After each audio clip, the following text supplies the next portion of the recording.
programming video series. Today we are focusing on topic 1.1, analyzing a problem. So get your notebooks, pens and pencils and let's get started. Today's lesson is all about analyzing a problem. And for this lesson, you need to have a basic idea on what programming is. So if you're new here, go and watch my previous video, Introduction to Programming. The link is given in the description below. That would be really helpful for you guys. When we are analyzing a problem, we are going to identify inputs, process and output of a problem. Input, process and output. The raw materials we are going to use in order to solve a problem are known as inputs. The final outcome or the results we get after solving the problem is known as outputs. There can be one or more than one inputs and outputs for a problem. Remember that one, that's really important. Then converting these inputs into the outputs, we call that thing as the process. Right? So I will explain these three terms using simple examples. Okay, problem number 1, adding two numbers together. This is like very simple example. When you are given a problem like this, you can draw the process diagram first and identify inputs, outputs first. Okay, after that you can write the steps for the process. So now read the problem carefully and try to understand it. Analyze how we are going to solve that small problem. This is really simple. What you need to do is you need to add two numbers together. That means you need to have two numbers. Assume you give number 10 and number 20 as two numbers. Then the output should be the summation of these two numbers. 10 plus 20 equals 30. Likewise, simplify your problem in your mind. So in this problem, you're supposed to add two numbers together.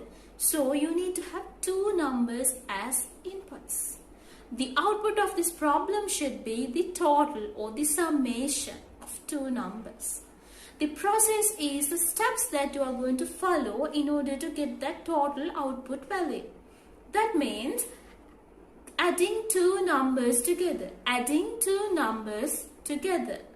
So with all this information, you can write down this answer in a proper manner like this. This is the order that we are going to follow. So your problem is adding two numbers. Your inputs are two numbers, or you can simply write number 1, number 2. Your process is adding the two numbers together, or you can simply write number 1 plus number 2. Your output is the total value, total. So this is how we are going to write the answer. Alright, moving on to the next example, problem number 2.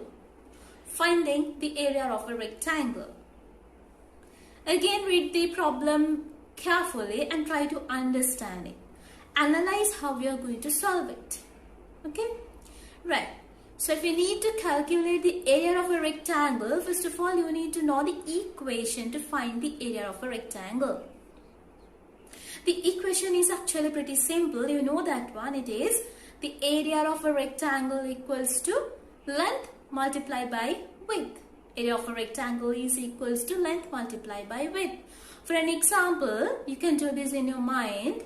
If you have a rectangle with 5 centimeters in length and 2 centimeters in width, the area should be length multiplied by width.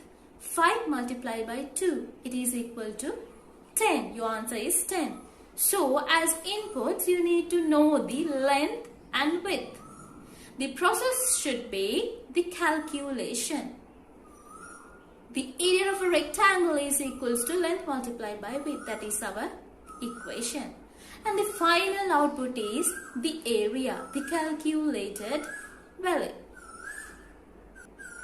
You can write down this answer again in a proper manner like this, step-by-step process. Problem 2, finding the area of a rectangle. You write the problem first, then you write inputs. Length and width of the rectangle, they are the inputs. Then you write the process. Our equation is the process. So you can simply write area equals to length multiplied by width. Then you have the output. Output is the area, the calculated value. Alright, I think now you are clear on this. It's really easy. I will give you one extra question. You can try out this one. Try to come up with an answer for this question.